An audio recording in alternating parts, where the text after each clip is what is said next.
Assalamualaikum warahmatullahi wabarakatuh. Perkenalkan, nama saya Olivia Ratu Indri, NIM 202330770, Prodi D3 Manajemen Pajak.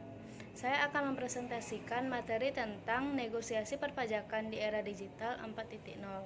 Yang pertama, pengertian. Negosiasi adalah bentuk interaksi sosial saat pihak-pihak yang terlibat berusaha untuk saling menyelesaikan tujuan yang berbeda dan bertentangan. Sedangkan dalam perpajakan, negosiasi diartikan sebagai bentuk interaksi sosial yang dilakukan dalam bidang perpajakan. Contohnya antara fiskus dan wajib pajak dengan tujuan untuk mencapai kesepakatan bersama. Kedua, faktor-faktor yang mempengaruhi negosiasi. Yang pertama, kehadiran masing-masing pihak untuk mencapai tujuan. Kehadiran ini merupakan bentuk kerjasama untuk mempertemukan perbedaan-perbedaan yang terjadi. Yang kedua, kepercayaan terhadap perspektif sendiri dan pihak lain. Pemahaman terhadap masing-masing sudut pandang akan menumbuhkan kepercayaan. Yang ketiga, motivasi dan komitmen untuk bekerja sama. Masing-masing pihak harus memiliki interest terhadap masalah yang dihadapi secara objektif. Yang keempat, komunikasi yang akurat dan jelas. Kelima, pemahaman akan dinamika negosiasi. Proses negosiasi bersifat dinamis dan fleksibel. Masing-masing pihak diharapkan mampu menyesuaikan taktik dan strategi yang digunakan. Selanjutnya, hal-hal yang perlu diperhatikan dalam bernegosiasi. Pertama, memisahkan pokok masalah yang dinegosiasikan dengan klien. Yang kedua, selalu mengacu pada tujuan utama negosiasi. Yang ketiga, memberikan alternatif win-win solution pada klien. Keempat, menyelesaikan proses negosiasi dengan cepat dan tidak bertele-tele. Kelima, riset. Negosiator selalu melakukan riset untuk mengetahui karakter lawannya.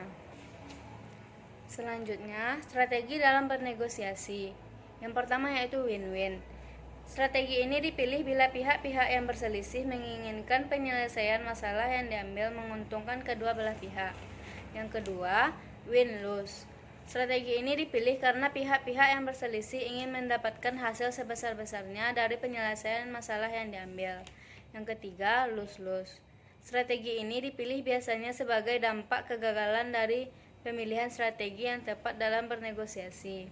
Akhirnya, pihak-pihak yang berselisih tidak mendapatkan sama sekali hasil yang diharapkan. Keempat, lose-win.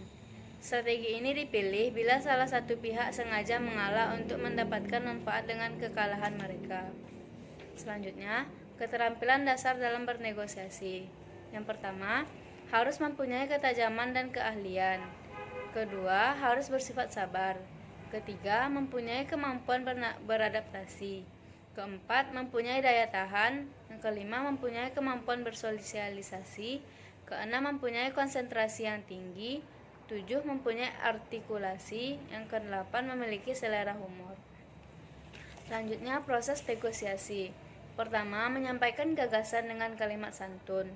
Kedua, menyanggah mitra bicara dengan santun. Ketiga, mengemukakan argumentasi dengan kalimat santun dan meyakinkan mitra bicara. Keempat, terjadi kesepakatan terlaksananya program atau maksud negosiasi. Selanjutnya, kelebihan dan kekurangan negosiasi. Kelebihan. Yang pertama, negosiasi dapat memberikan kemudahan bagi pihak-pihak yang bernegosiasi untuk menentukan pilihannya. Yang kedua, negosiasi tidak bergantung pada norma hukum. Yang ketiga, semua pihak berhak memperoleh kesepakatan untuk menjelaskan berbagai persoalan ketika bernegosiasi. Keempat, negosiasi dapat memberikan ruang kepada pihak yang bernegosiasi untuk menentukan kesepakatan bersama sehingga tidak ada pihak yang dirugikan. Selanjutnya, kelemahan.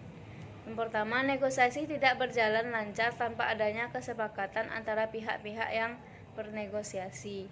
Yang kedua, sulit untuk melakukan negosiasi apabila posisi pihak-pihak yang melakukan negosiasi tidak seimbang.